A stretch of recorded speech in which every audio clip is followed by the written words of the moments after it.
आप सभी भाई बहनों का आध्यात्मिक ज्ञानात्मक चैनल की ब्रह्म मुहूर्त ज्ञान उपदेश कक्षा में एक बार फिर स्वागत है। आज की चर्चा का विषय है ज्ञान विज्ञान।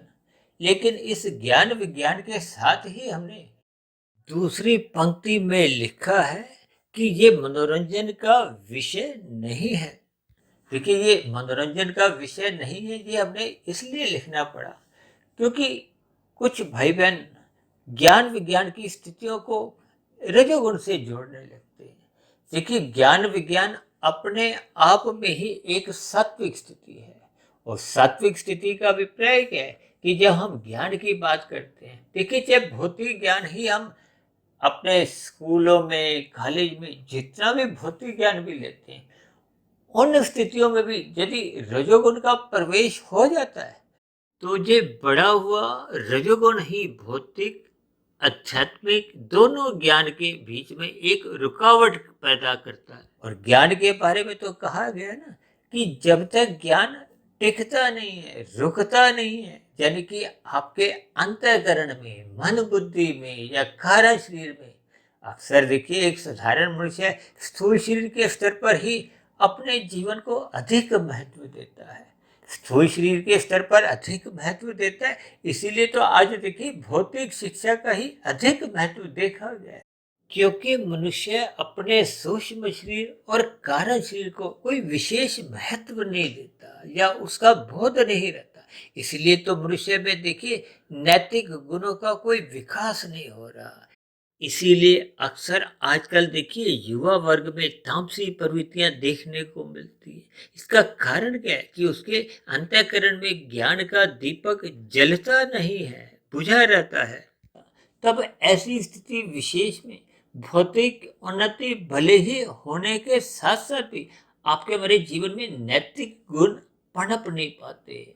नैतिक गुणों के अभाव में मनुष्य अपने कर्तव्य कर्मों के प्रति एक गैर जिम्मेदाराना उसका रवैया बना रहता है, यानी कि वो अपने कर्तव्य कर्मों के प्रति सचेत नहीं रहता। आज कल युग का वातावरण चल रहा है, अक्सर ऐसी ही स्थितियां एक साधारण मनुष्य के जीवन में देखी जाती है। तो समाज में धीरे धीरे संघर्ष की स्थितियां कहो, अराजकता की स्थितियां भी पनपने में कुछ देरी नहीं लगती।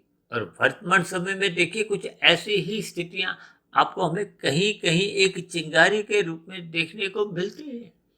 इन सभी स्थितियों का जिम्मेदार आपके हमारी आध्यात्मिक ज्ञान के अभाव से ही है। और अक्सर हम तो देखिए बार बार कहते रहते हैं, इस आध्यात्मिक ज्ञान के लिए ही आपको में मनुष्य जोड़ी मिली है। और यदि मनुष्य जीवन पाकर हम अपने आध्यात्मिक ज्ञान में कोई उन्नति नहीं करते, इसीलिए शास्त्रों में बार बार कहा गया है, सत्संग करो, सतोगुण का संग करो, ब्रह्म मुहूर्त में उठने का संस्कार बनाओ, स्वभाव बनाओ। जब ये सभी स्थितियां आपके हमारे जीवन में निरंतर एक कर्मबद्ध तरीके से बनते नहीं है, तब ऐसी स्थिति विशेष में फिर सतोगुण की न्यूनता सहज ही बनी रहती है। यानी सतोगुण की न्यूनता होते ही फिर रजोगुण अपना प्रभाव दिखाता है। और रजोगुण में जैसे जैसे मनुष्य उन विषय भोगों को भोगने का व्यसनी बनता जाता है, क्योंकि रजोगुण सदा ही मनुष्य को संसार से जोड़ता है। संसार से जुड़ने का अभिप्राय प्रकृति के 5 भोग्य विषयों से लिया जाता है, गंध, रस, रूप, स्पर्श और शब्द। जब मनुष्य इन सभी स्थितियों में अपने आप को संलग्न करता है, क्योंकि अभी हमने बात की ना कि भौतिक शिक्षा आपके हमारे जीवन में देखिए आध्यात्मिक उन्नति से जोड़ नहीं पाती। क्यों? क्योंकि आपका हमारा जो भौतिक उन्नति के प्रति जो एक रुझान है या झुकाव है, वो संसारी सुखों को पाने का बना रहता है। और संसारी सुखों को पाने के लिए ही मनुष्य रजोगुण में रहता हुआ पुरुषार्थ करता है। लेकिन जब यही पुरुषार्थ सतोगुण की लगाम से नियंत्रण में नहीं रहती, यानी कि जब तक आपके हमारे जीवन में धर्म प्रथम स्थान पे नहीं रहता, तो फिर आपका हमारा जो अर्थ और काम है, अर्थ का अभिप्राय देखिए धन कमाने से है। आज भौतिक शिक्षा का एकमात्र लक्ष्य क्या है कि अधिक से अधिक धन कमाना है, धन किस लिए कमाना है? क्योंकि आपके हमारी जो एक भोग इच्छाएं हैं या 5 भोग इच्छाएं हैं, गंध, रस, रूप, स्पर्श और शब्द की, इनको हम अधिक से अधिक भोगना चाहते हैं। देखिए ये सभी स्थितियां जब मनुष्य के जीवन में राशि बढ़ी रहती है, क्योंकि ये विषय भोग का संबंध रजोगुण से है। और ये रजोगुण में रहते हुए जितने भी सुख हैं, ये मनुष्य के जीवन में देखिए अल्पकालिक सुख भले ही देते हैं। आज मनुष्य के जीवन में देखिए इन राशि विषय भोगों की लोलुपता के कारण ही मनुष्य का रुझान 24/7 की स्थितियां ले चुका है। यानी कि मनुष्य सातों दिन 24 घंटे इन विषय भोगों को अधिक से अधिक भोगना चाहता है, जिसके फलस्वरूप मनुष्य का रजोगुण के साथ साथ देखिए तमोगुण की प्रवृत्तियां भी बढ़ती जा रही हैं। आज मनुष्यों के आहार में मांसाहार भोजन का प्रचलन बढ़ता जा रहा है। ये सभी स्थितियां मनुष्य का तमोगुण बढ़ाती हैं, क्योंकि मांसाहार भोजन का सेवन करना ये एक निषेध कर्म है, शास्त्रों में मना किया गया है। भले ही कानून की व्यवस्था में ये एक कानूनी अपराध ना भी हो, लेकिन शास्त्र में ये एक निषेध कर्म यानी कि एक पाप कर्म कहा गया। इसलिए हम सभी भाई बहनों को अपने मिले हुए जीवन में आध्यात्मिक स्थितियां मजबूत करनी होगी, श्रद्धा पूर्वक सत्संग करना होगा। श्रद्धा पूर्वक किए गए सत्संग पर फिर निरंतर मन बुद्धि के स्तर पर चिंतन करना होगा, मनन करना होगा। क्योंकि मन बुद्धि के स्तर पर जब निरंतर मनन की स्थितियां बनी रहती है, चिंतन की स्थितियां बनी रहती है, शोध की प्रक्रिया निरंतर अपना स्थान बनाए रखती है, तो फिर धीरे धीरे कारण शरीर में ये शुभ संस्कार बनने लगते हैं। शुभ संस्कार बनने पे ही ये ज्ञान का दीपक अंतःकरण में एक स्थायी रूप से जलने लगता है, जिसके फलस्वरूप आत्मा पर जो राजसी और तामसी यानी कि जो मल रूपी बुरे संस्कारों के कारण आत्मा का ज्ञान आवृत हो गया था। आत्मा का ज्ञान आवृत होने पे ही आत्मा की परमात्मा से विमुखता उत्पन्न हुई थी। देखिए जब जब हम परमात्मा से विमुख होते हैं, तो आपके मेरे जीवन में देखिए आनंदमय स्थितियां बन नहीं पाती, क्योंकि आनंदमय स्थितियां केवल परमात्मा की सुमुखता में ही रहती है। परमात्मा ही एकमात्र आनंद स्वरूप सत्ता है। ये जो भौतिक जगत में या संसार में या प्रकृति के ये जो 5 भोग्य विषय हैं, ये सभी के सभी भोग विषय यानी कि गंध, रस, रूप, स्पर्श और शब्द, ये सभी के सभी देखिए तामसी पदार्थों के हैं। आपका हमारा स्थूल शरीर भी देखिए तामसी है। ये पृथ्वी, जल, अग्नि, वायु, आकाश 5 पदार्थों का बना है। इसीलिए शास्त्रों में भी देखिए स्थूल शरीर का विषय भोगों के प्रति जो एक आकर्षण है, झुकाव है, उसको एक इंद्रिय दोष से स्वीकार किया गया है। इसीलिए शास्त्रों में एक मनुष्य के लिए सत्संग करना अनिवार्य स्थिति समझाया गया है, क्योंकि जब तक मनुष्य सत्संग नहीं करता, तो फिर सत्संग के अभाव में वो जो 4 पुरुषार्थों में धर्म प्रथम स्थान पे रहना चाहिए, जिसके कारण मनुष्य को अपने कर्तव्य कर्मों का बोध रहता है। अक्सर हम अपनी चर्चाओं में देखिए धर्म को लाल बत्ती पे रुकने से और हरी बत्ती पर चलने से अक्सर समझाते हैं। जब मनुष्य अपनी लाल बत्ती पे रुकता नहीं है, तब ऐसी स्थिति विशेष में जो अन्य वाहन चालकों के लिए हरी बत्ती होती है, यानी जब दूसरों की हम सहज स्थिति में कोई विघ्न उत्पन्न करते हैं, दुख उत्पन्न करते हैं, बाधा उत्पन्न करते हैं, तो फिर ये सभी स्थितियां आपके हमारे देखिए एक निषेध कर्म मानी जाती है, पाप कर्म मानी जाती है। इन किए गए निषेध कर्मों से भले ही हम यहाँ यातायात के चलानों से बच भी जाएं, लेकिन परमात्मा की एक व्यवस्था में किए गए पाप कर्मों से आज तक कोई भी मनुष्य बच नहीं पाया। यही तो देखिए कर्म फल सिद्धांत है। इसलिए तो हम बार बार कहते हैं शास्त्रों का अध्ययन करो, ब्रह्म मुहूर्त में उठो, गुरु को प्रवचनों को ध्यान से सुनो, शास्त्रों का स्वाध्याय करो। ये सभी स्थितियां जब तक हम ज्ञान पूर्वक एकाग्र भाव से, यानी जब तक हम गंभीर होकर इन सभी स्थितियों पर ज्ञान नहीं लेते, यानी जब तक आपकी हमारी सात्विक स्थिति मजबूत नहीं होती। इसलिए तो बार बार कहा गया श्रद्धा पूर्वक सत्संग करो, एकाग्र भाव से सत्संग करो। यदि हम सत्संग करने की स्थितियों में अपना रजोगुण बीच में ले आते हैं। देखिए, रजोगुण का अभिप्राय सुख सुविधा से होता है, आरामदायक स्थितियां उत्पन्न करने से होते हैं। जब जब हम ज्ञान लेते समय इन सुख सुविधा के साधनों को मुख्य महत्व देते हैं, तब ऐसी स्थिति विशेष में वो ज्ञान की स्थितियां गौण होने लगती हैं, क्योंकि मनुष्य का फिर एक ध्यान आराम की ओर, सुख सुविधा की ओर सहज ही एक केंद्रित होने लगता है। क्योंकि जब सुख सुविधा के साधनों को हम अधिक महत्व देते हैं, यानी कि मनुष्य जब सुख सुविधा आराम को ही अधिक महत्व अपने स्थूल शरीर के स्तर पर देने लगता है, तब ऐसी स्थिति विशेष में मन और बुद्धि ज्ञान को लेने के लिए मानसिक रूप से तैयार हो नहीं पाते। देखिए, ये सभी स्थितियां सूक्ष्म स्तर पर जब तक हम इस पर चिंतन नहीं करते, तब ऐसी स्थिति विशेष में इन सभी बातों पर मनुष्य इन बातों को हल्के में लेता है, गंभीरता से नहीं लेता, क्योंकि ज्ञान का विषय देखिए गंभीर है। मनुष्य जोनि पाकर आपको में परमात्मा द्वारा एक विकसित बुद्धि मिली है। इस विकसित बुद्धि को जब तक हम परमात्मा के ज्ञान विज्ञान समझने में लगाते नहीं है, जब तक फिर इस विकसित बुद्धि में देखिए विवेक शक्ति जागृत ही नहीं होती। जब हम स्थूल शरीर के स्तर पर ही अटक जाते हैं, भटक जाते हैं, तो फिर ऐसी स्थिति में आपका हमारा सत्संग श्रद्धा पूर्वक हो नहीं पाता। यानी कि जब मन बुद्धि के स्तर पर ही सत्संग श्रद्धा पूर्वक नहीं हुआ होता, तब ऐसी स्थिति विशेष में वो जो चिंतन की, मनन की जो प्रक्रिया आरंभ होनी चाहिए, वो आरंभ नहीं हो पाती। जब तक मन बुद्धि के स्तर पर, यानी कि सूक्ष्म शरीर के स्तर पर लिया गया ज्ञान का मनन नहीं होता। अब मनन निरंतर होने पे ही देखिए कारण शरीर में जाके शुभ संस्कार बनते हैं। कारण शरीर में शुभ संस्कार बनाने में देखिए ये जीवन भी छोटा पड़ जाता है, जबकि मनुष्य आरंभिक स्थितियों में स्थूल शरीर के स्तर पर ही अटका रहता है। ये सभी स्थितियां पर मनुष्य को गंभीर होकर चिंतन करना चाहिए।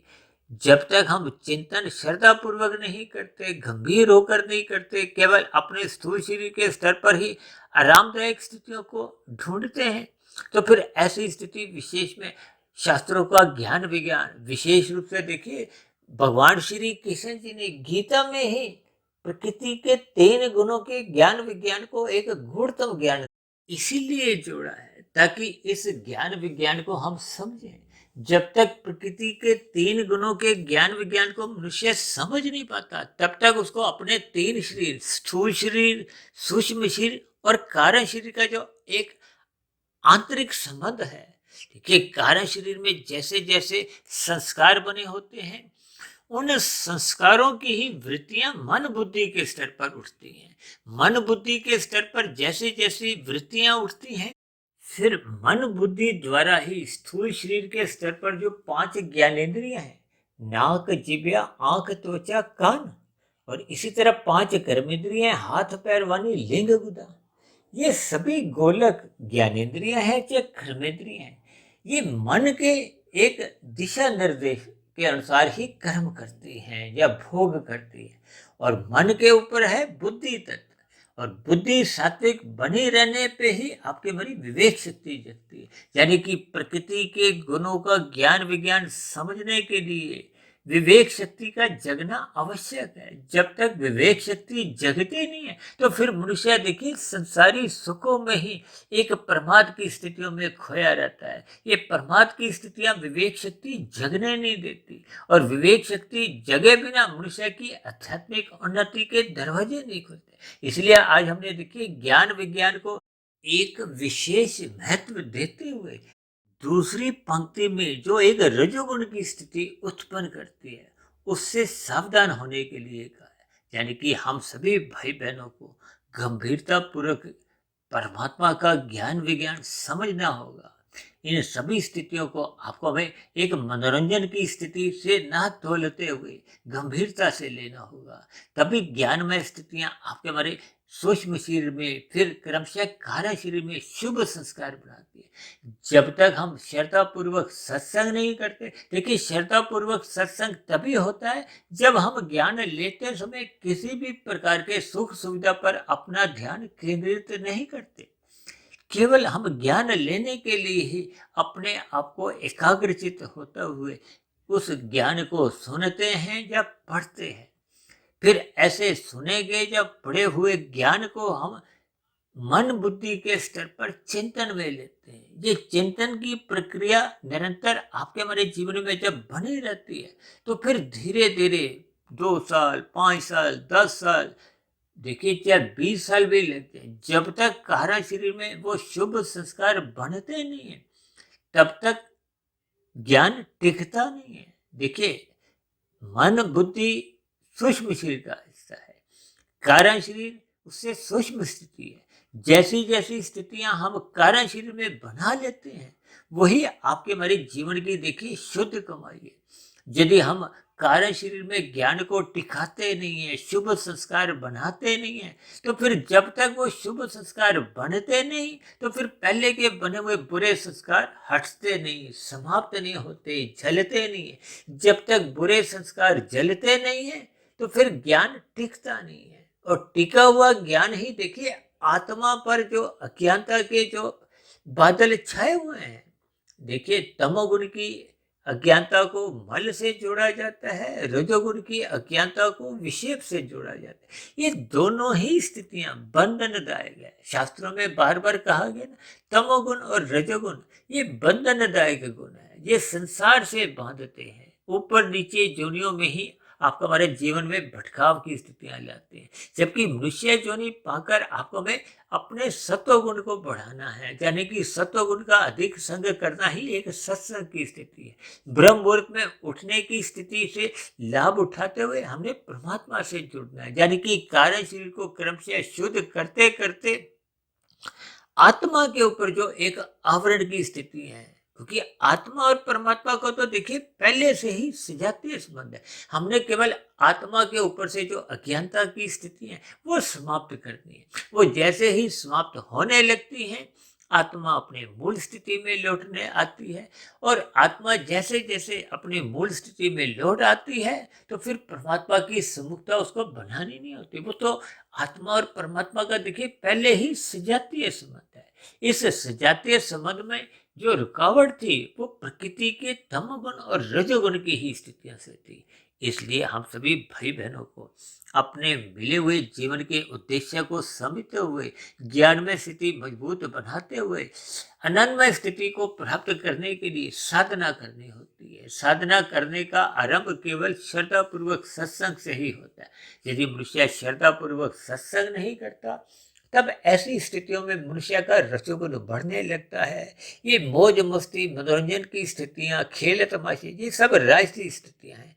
जैसे जैसे मनुष्य का रजोगुण बढ़ने लगता है, तो फिर सहज ही मनुष्य का सत्वगुण घटने लगता है। और सत्वगुण घटते घटते और रजोगुण बढ़ते बढ़ते कुछ ऐसी स्थितियां बन जाती हैं कि मनुष्य परमात्मा में रहता रहता फिर वो तमोगुण में गिर जाता है। और तमोगुण में गिरते हुए कब कितने मनुष्य पाप कर्म कर जाता है, इसका मनुष्य को ज्ञान के अभाव में, सत्वगुण के अभाव में ऐसा बोध ही नहीं होता है। तो इन सभी स्थितियों पर आपको भाई चिंतन करना होगा, विचार करना होगा। और जथा स्थिति आपकी हमारी जैसी भी स्थितियां हैं, उस स्थितियों में सुधार लाना होगा, यानी अपना सत्वगुण बढ़ाना होगा। तो ऐसी सभी शुभ स्थितियां, यानी कि हम सभी भाई बहनों का कार्यशील क्रमशः शुद्ध होता जाए। और शुद्ध होते होते जब ये पूर्ण रूप से शुद्ध हो जाता है, उस स्थिति विशेष को ही मायातीत की स्थिति कहा गया है। मायातीत की स्थिति का अभिप्राय फिर स्थूल शरीर के मरने पे आपको में बंधन रूप में कोई भौतिक शरीर की प्राप्ति न होकर परमात्मा के सानिध्य में आध्यात्मिक शरीर की प्राप्ति होती है। उस आध्यात्मिक शरीर की प्राप्ति होने पर हम लंबे काल के लिए मोक्ष की स्थिति को हो, आनंद की स्थिति को एक लंबे काल के लिए परमात्मा के सानिध्य में आनंदमय जीवन बिताते हैं। तो ऐसी सभी शुभ स्थितियां हम सभी भाई बहनों के जीवन में भी क्रमशः बनना आरंभ हो। इन्हीं शुभकामनाओं के साथ चर्चा विशेष को अब यही विश्राम देते हैं। शाम को फिर मिलते हैं संध्या बेला ज्ञान कक्षा में। तब तक आप अपने आध्यात्मिक मित्र सुधीर भाटिया फकीर को इजाजत दें। वीडियो संबंधित आपके मन में कोई प्रश्न उठ रही हो, क्योंकि आज वीडियो का नाम भले ही एक साधारण शब्दों में था, लेकिन ये जो हमने मनोरंजन की स्थिति साथ में एक सावधानी पूर्वक लिखी है, जिसको आपको हमें गंभीरता से लेना होगा, ताकि हम सभी भाई बहनों का किया गया सत्संग सफल हो, जीवन सार्थक स्थिति में पहुंचे, ताकि ये जो जन्म मरण के बंधन से हम क्रमशः मुक्ति पाए। फिर भी वीडियो संबंधित आपके मन में कोई किसी प्रकार के प्रश्न उठ रहे हो, मेरी कही गई बातों पर आपको किसी प्रकार की कोई आपत्ति हो, तो नीचे दिए गए कमेंट बॉक्स पे आपके प्रश्नों के साथ साथ आपकी शिकायतों का, आपत्तियों का भी सदा ही स्वागत है। चर्चा विशेष को ध्यानपूर्वक सुनने के लिए आप सभी भाई बहनों का बहुत बहुत धन्यवाद।